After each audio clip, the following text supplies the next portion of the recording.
Hello, my name is John Brink. I'm the president, CEO of the Brink group of companies in Prince George, British Columbia.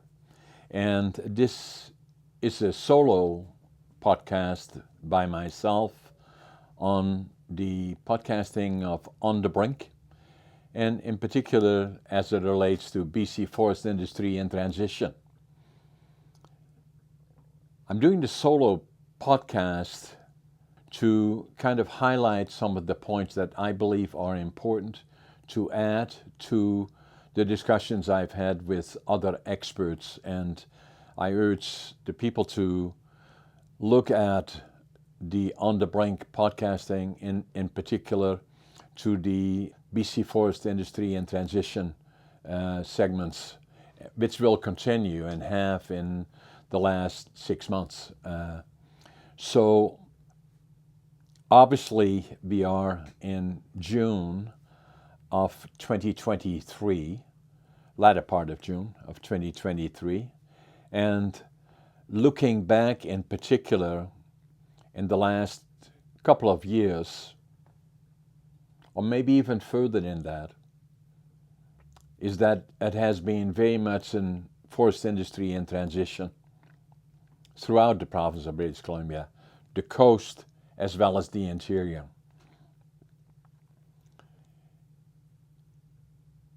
I came to Prince George from Holland, having a background in the forest industry there already, and developed a passion to building a career in the forest industry and to build my own company in British Columbia.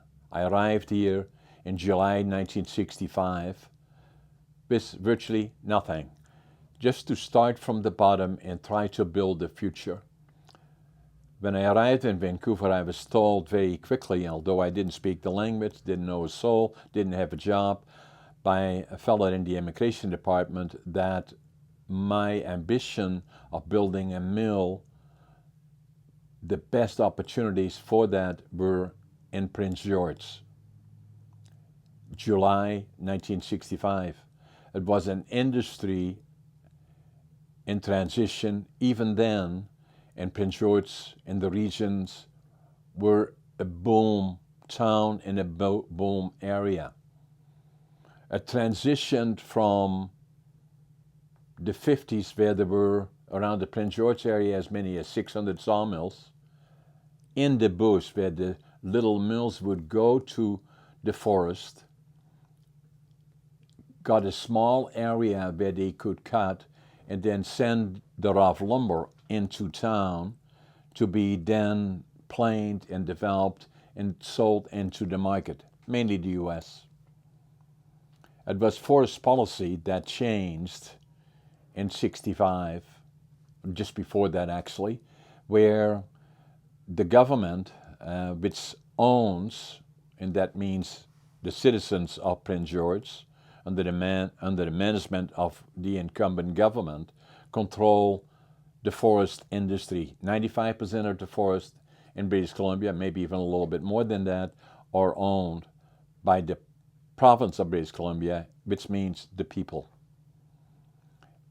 There was always an understanding that it makes us distinctly different from other areas, where a lot of times, if I look at the US, in particular the southeastern part of the US, where most of the timber, southern yellow pine, is owned privately. The same, to a certain extent, applies in Washington State, Oregon, and Northern California, where, again, most of the timber is owned privately, but there is an element, don't know exactly what the percentage, probably around 20% or so, is owned by the states publicly. So the industry from the mid-60s or early 60s forward changed, where the government demanded that if you wanted access to timber or had a timber license, or as they call it, a renewable license, which is tenure, that means a volume-based allowance of timber from the what they call the annual allowable cut, Any allowable cut is where you sustain the same volumes of timber, which is then adjusted depending on the availability of the timber on a fairly consistent basis. At that point, already around 60 million cubic meters annually in the province of British Columbia. It was not until the mid-60s where consolidation and the demand by government that there is close utilization. What did that mean? That the mills that were then set up in the bush, mainly, it was demanded, if they had access to crown timber, that there be chippers and debarkers, so it would generate chips that could then be used by pulp mills in the area. So close utilization meant that the mills had to install debarkers and chippers and generate chips that then would be sold to the pulp mills. The government also had created an incentive to attract investments in pulp mills, which were quite substantial. And in this area, it created about 3 pulp mills alone in the Prince George area, but they had to have reasonable expectations of access to fiber. It changed the forest industry, where in a lot of cases for smaller operators that had to invest in debarking and chipping, that simply was far too expensive for them to do, and they sold a lot of times their timber allotment or allocations or tenure to larger companies. That's really where the consolidation of the industry started in earnest. That process, for all intents and purposes, has never changed throughout, to a certain extent, to where we are today. So it always, from that point forward, for the last 60 plus years, it has been in British Columbia an industry in transition. That also has stimulated the industry in making changes, in particular in the manufacturing sites.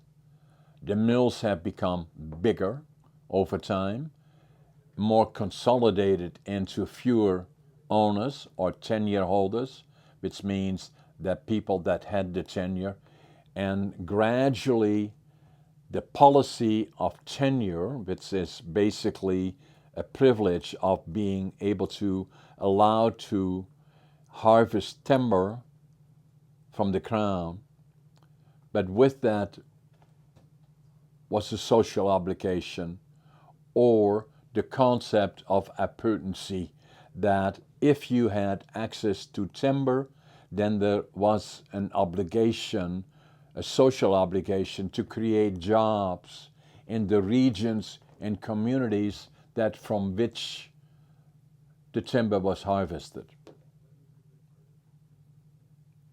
Over time, that part has become more of a challenge.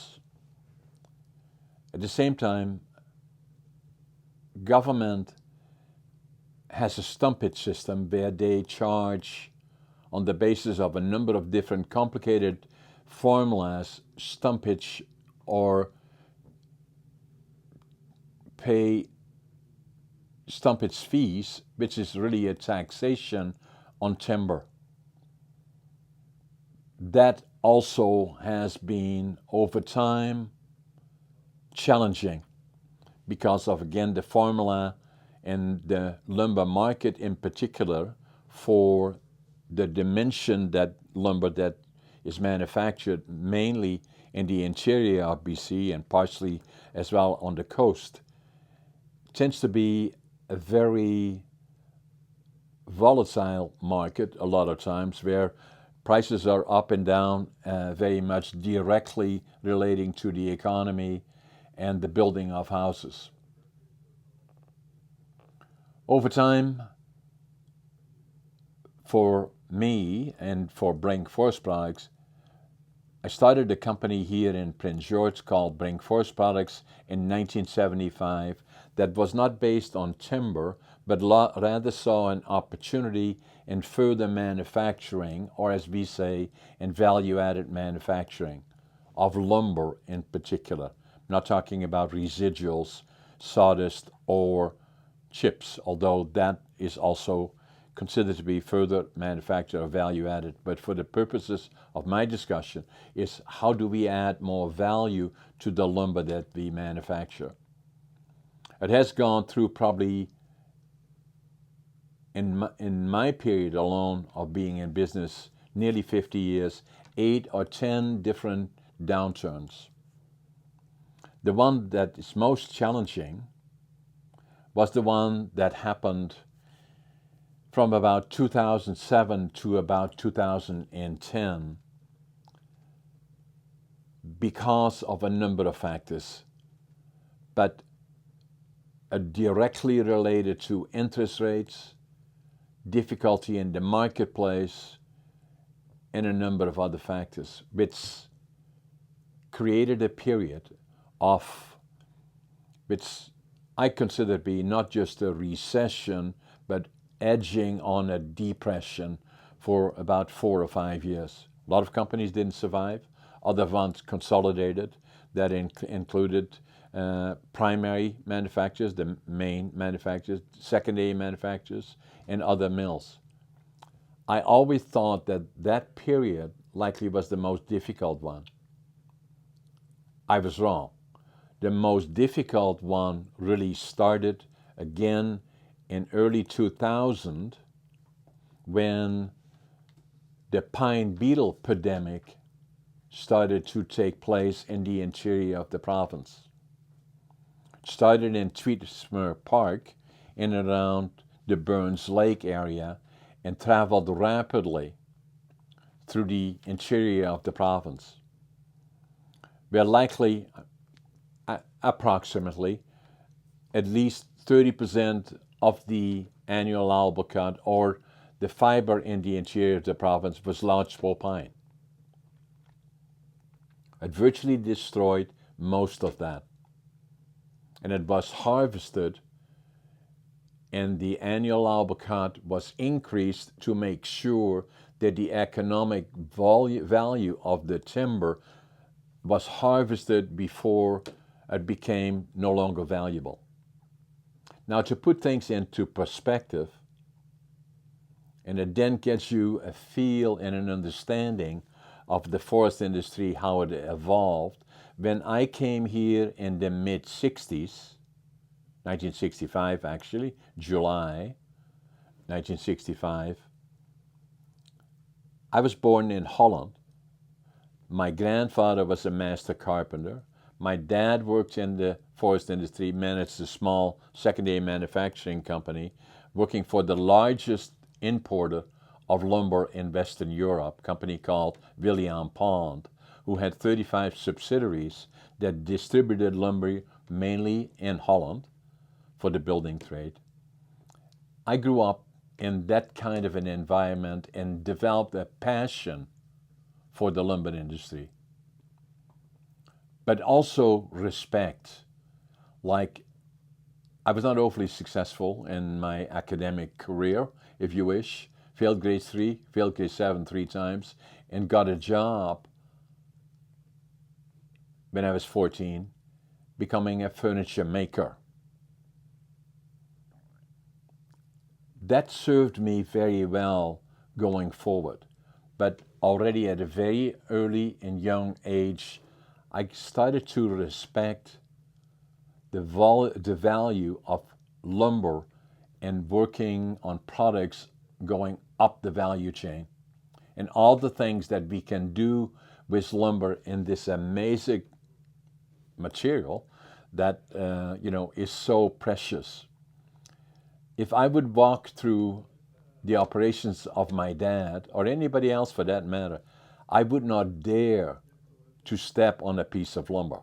You simply didn't do that. If you did, you would get a firm kick in your back end and you would never do it again. However, when I came here in 1965 from Holland, and I worked in my first job as a cleanup man of a mill, I stood back in total amazement to see burners and seeing half the tree going up the burner. I could not believe it. Obviously, that has changed since, but it was that setting for a long time. It was the land of plenty. The other thing very significant, in my opinion, and still very recent, is that lodgepole pine, representing a substantial portion, obviously, of the annual allowable cut or the forest in the interior of the province of British Columbia, was looked at as a weed because it was simply too small and was usually not used. And only in the early 70s, approximately, started people looking at it, and they became what they called opportunity license of small lodgepole pine. And mills started to build on that already again. But most of the big sawmills, or the older sawmills, were relying on spruce primarily and of the larger sizes. Going fast forward, and I'm just simply trying to put into perspective what the industry looked like and how quickly it changed over time. The mills were built then from the 70s forward and 60s of the major consolidation, and major players started to accumulate more manufacturing capacity. What comes to mind in the interior of the province, in particular Canfor, one of the major players, started, I believe, already in the 60s in the Fort St. John area, and then from there on in Grand Prairie, and then consolidated operations around the Prince George area by building 2 pulp mills or becoming a partner in 2 sawmills, in 2 pulp mills in the Prince George region. At the same time, West Fraser was another dominant player who accumulated more capacity, in particular in northern British Columbia, and had their main operations initially in the Quesnel, still do today, and one of their head offices in Quesnel. And the 3 brothers, the Ketchum brothers, started from a very, very small operation and grew to become one of the largest manufacturers in the world. And so did Canfor. A lot of history in between, but from that point forward, consolidation was the trend of the day. The main manufacturing was dimension lumber. We were very good at making 2x4s, but not going up the value chain as it related to lumber manufacturing. I had seen in Europe and was trained in those areas in particular, and I saw an opportunity in 1975 to find a niche,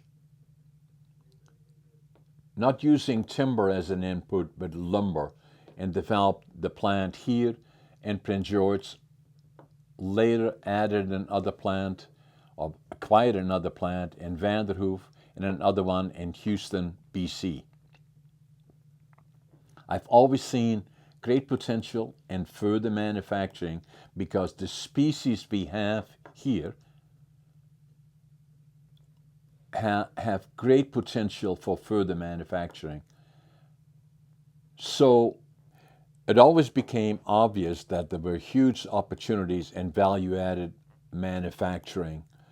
But one of the challenges would be a lot of times that access to fiber was critical, and so much of the fiber in the province was controlled by fewer and fewer stakeholders that controlled the timber through tenure, renewable licenses, and obviously that became the currency. If you wanted access to fiber, you had to have access to timber. So my operation in Prince George started in 1975, struggled continuously with access to fiber. And it became obvious that there were huge opportunities, and I became the founding president with some other individuals in developing the BC Council Value Added Wood Processors Association in the provinces to create an entity that was able to affect government, if you wish, in regions and communities that further manufacturing of the lumber beyond doing dimension lumber, 2x4s for all intents and purposes, that there would be amazing opportunities. We were able to amazingly put together 8 associations throughout the province in all different regions of the province in as many as 800 members. We were able to negotiate in the late 80s, early 90s with the then incumbent government that the value-added sector should have access through non-renewable, but to forest licenses that were designated as value-added timber licenses. And they called it the Small Business Program, Section 16.1. There were challenges in it, but by and large, what it did is that 20% of the annual allowable cut would be designated to that program, and that only companies that were value-added manufacturers, in most cases of lumber, had access to the program if they were arm's length removed from the tenure holders. The program stimulated investment in value-added manufacturing in the early 90s and throughout the 90s of hundreds of secondary manufacturers throughout the province of British Columbia, and employed thousands and thousands of jobs throughout the province. In fact, in northern BC, where I'm speaking from, we had as many as 50 secondary manufacturing companies that to a certain extent relied on the Small Business Program 16.1. Today, unfortunately, that program, again, through policy changes in early 2000, when major policy changes were made by the new government, then the BC Liberals, that eliminated a number of things and likely made the major policy changes to forest policy the most significant that have happened since the 60s. Remove the concept of opportunity, manufacturing, and the social contract, in my opinion, of demanding manufacturing would take place in the regions and communities. Also, for all intents and purposes, substantially reduced the volume of the Small Business Program, and it became BCTS, BC Timber Sales, that were anybody could bid on it, which meant it became a proxy in most cases to the major primaries, and it started slowly to reduce the amount of value-added manufacturing in the province, to where today there is only a fraction left of value-added manufacturing in the province of lumber. Throughout the whole province, northern BC, about 3 or 4 companies may be left, and most of them are still struggling for access to fiber. So the other period that started where it became a major challenge in the interior of the province was twofold. It created a short-term opportunity, in particular for tenure holders, because of pine beetle that spread rapidly through the interior of the province. The volume of lodgepole pine affected was close to 1 billion cubic meters, 15 or 16 years of the annual allowable cut in combination, that had to be harvested rapidly and lifted up the capacity of the mills and the amount of value added or the amount of timber available under the AAC up to as high as 80 to 90 million cubic meters annually. It created a boom in manufacturing. Most of that timber, where stumpage would have been, the tax would have been as high as $20 or $30 a cubic meter, depending on the market prices. This was 25 cents a cubic meter, virtually for nothing. The wood in a lot of cases was dead wood, and weight was fairly light, which created another opportunity in terms of volume per cubic meter, was higher than it would have been if it were green. Another benefit that flowed from there.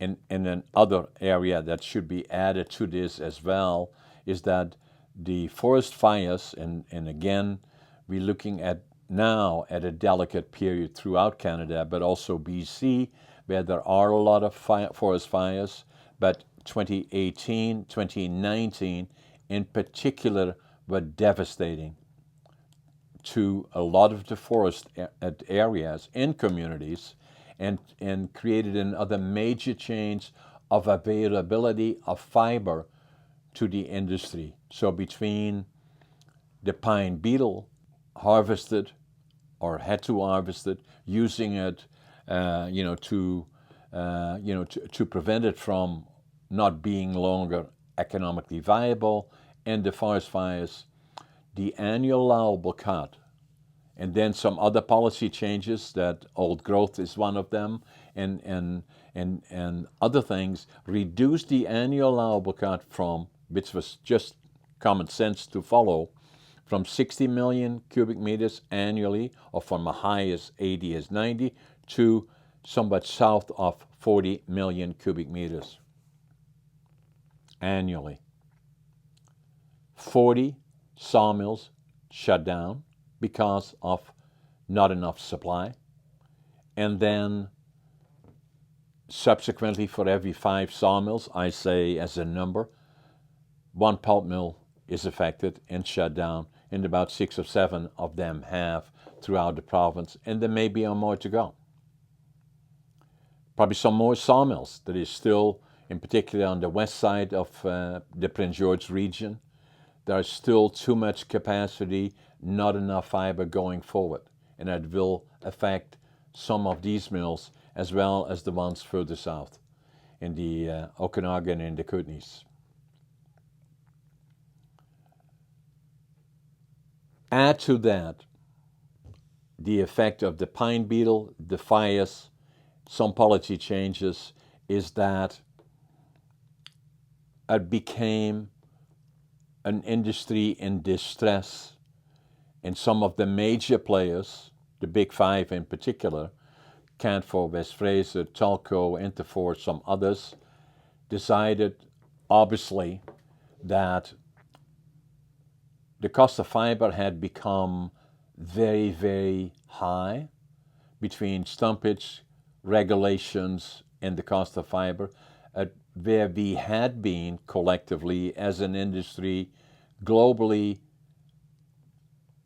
very competitive, if not one of the best. We became the highest cost producers globally. Obviously, for the public companies, that are accountable to the board of directors, that the CEOs had to make decisions in terms of where do we go from here. A lot of them, major companies, as the big 5 in particular, decided to invest in other regions. U.S. Southeast is a perfect example, the southern yellow pine, and then the same in Sweden, in Europe, where major investments have been made by the major companies. They have simply are in a position where they are no longer able to compete with the high cost that we have in British Columbia, and subsequently the mills that have been shut down have two issues. The one, not enough fiber available because of the reduction of the annual allowable cut. Secondly, is because of being no longer able to compete. And let's put that into perspective, that if we compare ourselves to the U.S. Southeast approximately, the delivery of timber to a mill is somewhere in the area between $43 and $45 per cubic meter. Here, by contrast, in BC, in the interior, it would be $100 or better per cubic meter. For those that have, and that is on the basis of tenured wood, of having tenure available for 100% of the wood you require. If it is more than that you require and have to go to incremental volumes on the open market, the cost of fiber could go from $100 to $150 to as high as $200 a cubic meter. That's the reality where we are now.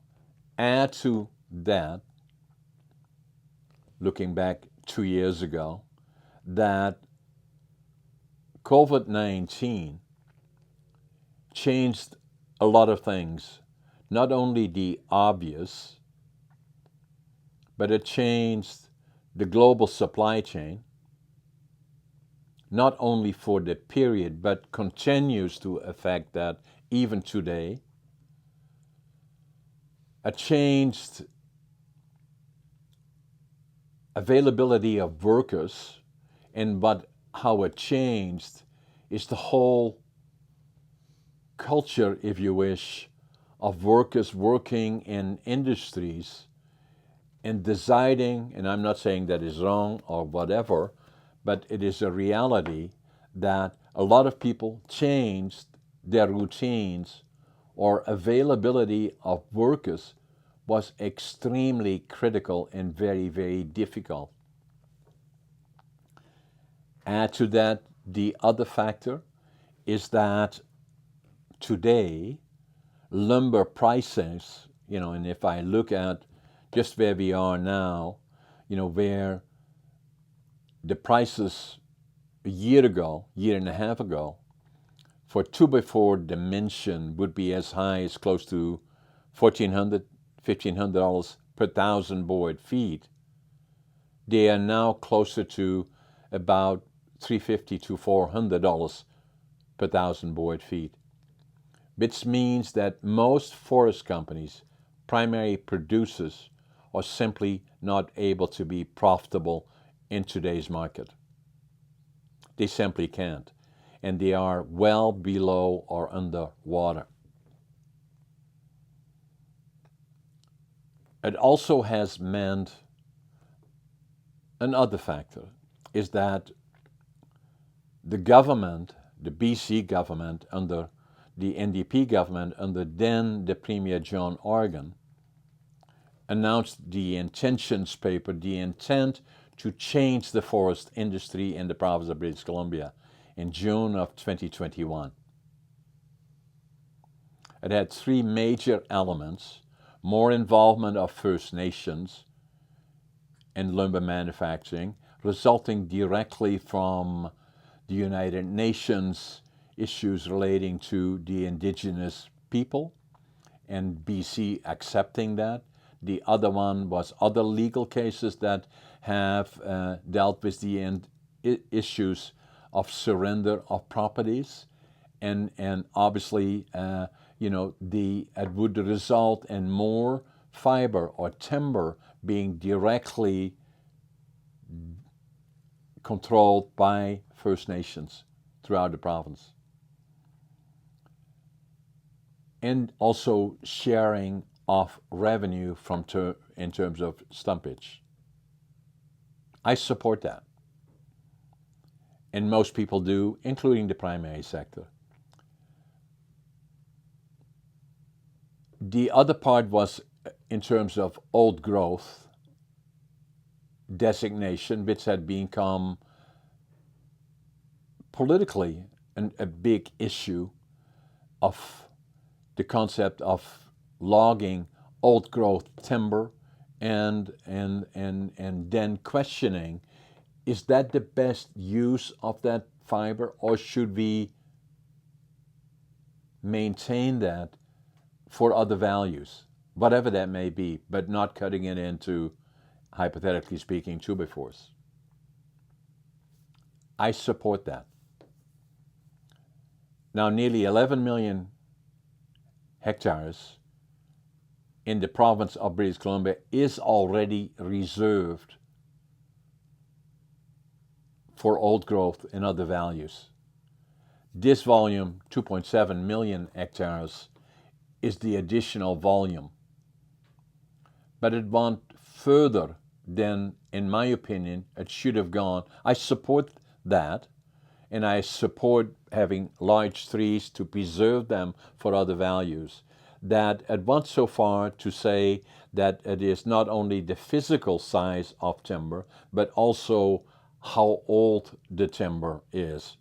So down the coast, anything over 250 years old could be considered to be old growth. In the interior, anything over 150 years old, which could be, well, a tree about this size.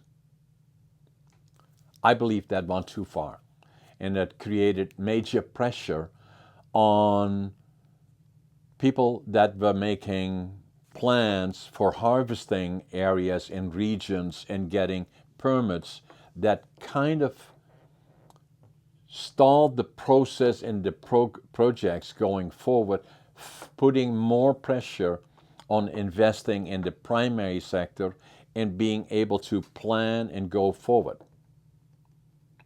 Industry, that's how it works.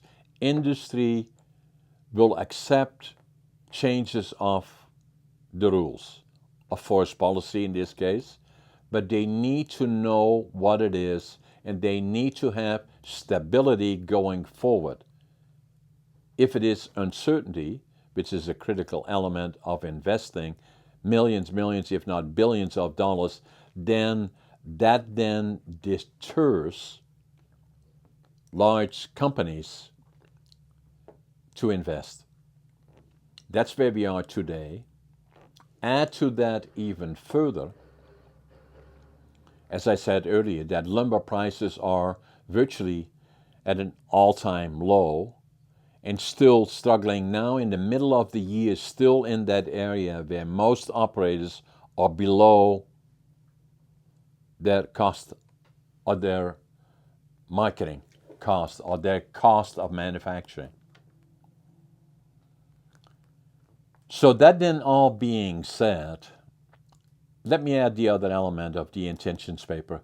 The other element to the intentions paper by then the Premier of the province, John Oregon, and I applaud him and his government for taking that courage to say those are the key elements, and that's where we want to go, was to stimulate further investment in value-added manufacturing, again, throughout the regions and the communities. Reason why is because it will increase the amount of labor needed, and we produce new products for new markets, rather than perpetually making more 2x4s that nobody wants.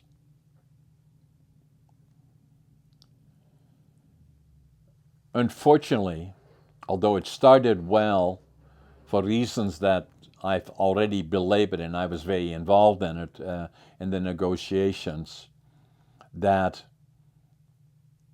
government under John Oregon had the right ideas, but then government, which happens a lot of times, relied totally on the big industry to give them guidance, which obviously became somewhat self-serving. Industry likes to maintain the status quo, where I always thought that adding value-added manufacturing, investment in value-added manufacturing would create potentially jobs in the community and would help our industry in the province of British Columbia to become more globally competitive. Unfortunately, that the idea of making then again lumber or timber available to that sector to create the incentive of investing again for outside investors tens of millions, hundreds of millions of dollars in secondary manufacturing, again, unless there is a reasonable expectation, not tenure, reasonable expectation, not handouts or subsidy, but reasonable expectation of access to fiber for secondary manufacturers, the ones that are existing are the new ones. Nobody's going to invest a nickel. And so that's extremely unfortunate.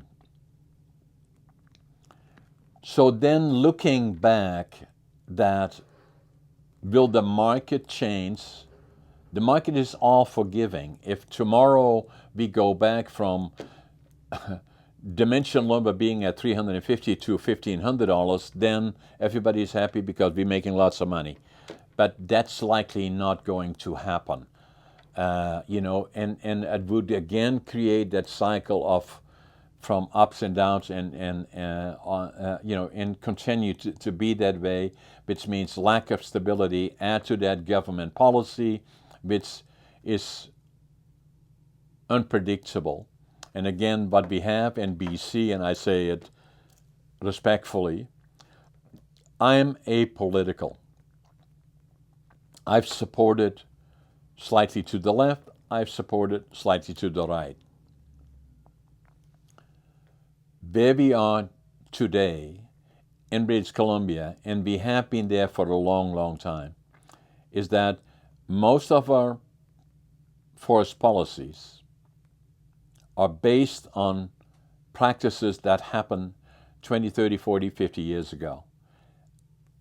I believe we have to change forest policy right from the bottom up. And yes, that includes tenure. And as soon as I say that, usually, and with the major primaries, you can tell them anything and tell them how you think about them and everybody else. But as soon as you say tenure reform, they tend to go like, so that kind of a thing. So, but it does include all of that. And it will benefit them. Because where we are today is where we have communities like Fort Nelson, Fort St. John, Chetwynd, Prince George, Fraser Lake, Fort St. James, Burns Lake, Houston, and I can go on and on and on and on throughout the province. That is no longer acceptable, and we have to look at what can we do to again stimulate investment in the forest industry, in a new forest industry, and it takes what I believe is one of the challenges that we have had for many years, that because of a political system where every 4 years, not every 4 years, but the one for the 4-year term, we have a left-leaning government, then we go to maybe a right-leaning government. Everybody has different ideas, and we change policy again, and then the new government coming in appoints a minister of forest that usually will change again every 2 years. So there is no consistency in policy. We have to start with having a land base on this beautiful, beautiful province with all the opportunities to grow better fiber than virtually anybody in the world, comparable to Sweden as an example, but they generate 50%, at least 50% more fiber per hectare than we do. Why? Because of intensive forestry. What does that mean? Relatively minor. It means thinning through a cycle. A cycle may be 50, 60, 70 years, I don't know. That is no different than your gardens. That if you take care of it, it will grow better and it will give us more fiber per hectare. In the longer term, not change it from government to government and then the Minister of Forest to Minister of Forest, then there is no continuity and does not attract investment, either in primary manufacturing or secondary manufacturing of all sorts. That's step one. The second one is that we have to decide as to how do we meaningful attract investment in the new model of the forest industry, in my opinion, going forward. That is sustainable, will help communities, deals with the issue of opportunity, because the timber in this province belongs to the people of the province. That's not going to change. So how can we work together to make it attractive to investors, the major ones, as well as potentially others, First Nations, secondary manufacturing, and communities and other stakeholders? Is that if I look forward, in my mind, then the industry will be, as I said during was asked to comment on it along with First Nations and labor for industry, as to what is the benefit of the intentions paper and where does it lead us, is that I believe the future of the forest industry is innovative primary in combination with intensive secondary. What does that mean? It means innovative primaries, that the mills will be smaller, that there will be more technology, computers, robotics, and all the likes, and that it will employ less people. If I look at an example of a single line mill, an example of that, not speaking for them, but about them, is that Hampton made an investment in a mill in Fort St. James. The likelihood, in my opinion, that it will employ on the primary side 1, 2, 3, 4, 5, 6, 7, 8 people. On the secondary side, the planer mill and all those other things on the primary side, maybe another 8, and maybe 25 people altogether. Not 250. That's what it has to look like to make us competitive globally. That's where that will go. And then intensive secondary means that either the major primaries are involved directly in further manufacturing, secondary manufacturing, and the record is they have not been very good at that part because it's not their business. They may do some of it, but they have to develop doing more of that. Or working with strategic, successful secondary manufacturers in some form of business-to-business relationship, not handouts and subsidies, but on real business, or independent investors in value-added manufacturing of all sorts. That will employ the people, that will employ in changing the communities, and that again will stimulate, in combination with changes to forest policy, meaningful marketing in combination with training that has to happen, because it will become a new industry on the primary side, on the secondary side. And if I look at Prince George, I call it the capital of northern BC, which it officially isn't, but it should be. 80% of the GDP, the gross domestic product for the province of British Columbia, comes from northern BC. 90% of the forest industry of British Columbia is north of Hope. And with all due respect to my friends, which is great, the primary manufacturers, I did a presentation at BCIT here about a couple of months ago.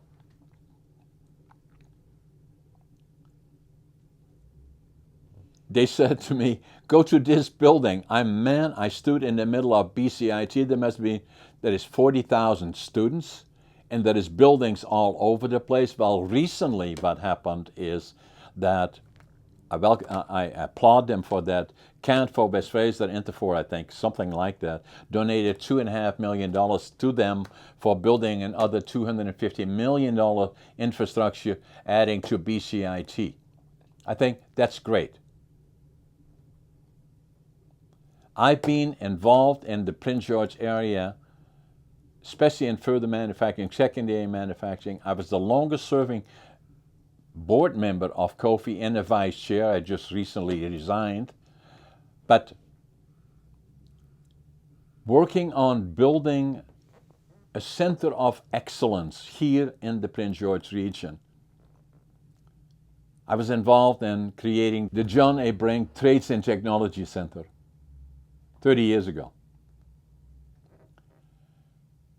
I've committed $1 million towards the Center of Excellence. And already the commitment has made, rather than making BCIT bigger and bigger and bigger in Vancouver, invest in northern British Columbia, in the region where the jobs will be for the future, because what I, in the presentation that I made for the John A. Brink Trades and Technology Center, I said it is not location, it's not access to fiber, it is not the market, it is not entrepreneurship, it is not money or the willingness to invest, it is access to a skilled workforce that will become the deterrent.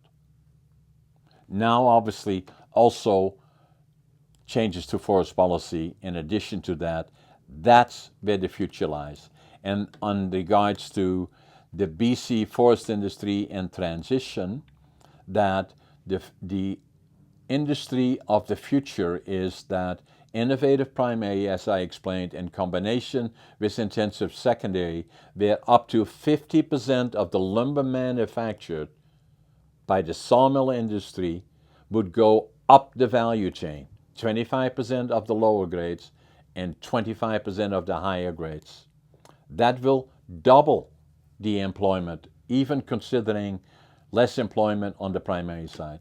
That, where I believe, lies the forest industry's future, which is a great one. But we must address the issue of the underlying forest policy, the continuity of it, and the predictability of it as we go forward, because even then, the larger forest companies in the world, like Canfor, West-Fraser, and others, will not invest unless they have reasonable expectation of profitability. And in addition to that, we will not attract value-added manufacturing unless there is a primary manufacturing, because they work together. The one works with the other. And I hope that these comments, and then in addition to that, the comments from guests that I bring to my podcast, On the Brink and BC Forest Industry in Transition, will give inspiration to those that make decisions as to do an overhaul of the entire forest policy as we go forward, because the future is a bright one. Our forest policy, yes, we are growing enough fiber. Obviously, there have to be changes in terms of what is priorities in First Nations, all of that. But even for First Nations, to not only get the fiber, but take it then further into working with the industry, value-added manufacturers, as well as the primary, that's where the future lies. And I hope these comments, in addition to the comments from the experts that I have interviewed on the Brink, BC Forest Industry and Transition, will give at least food for thought to those that are involved. And that means you, the people, communities, leaders of the regions, as well as both political parties in the province of British Columbia, hopefully can start a dialogue between them that lays out forest policy for the long term, not for every second year, and it changes it again and it changes it again, because those are the critical elements. We are in the best location. We have the most valuable land base. We have access to the markets from the best place in the world. And let's together be more proactive, now more than ever, as to where do we go from the future. Thank you very much.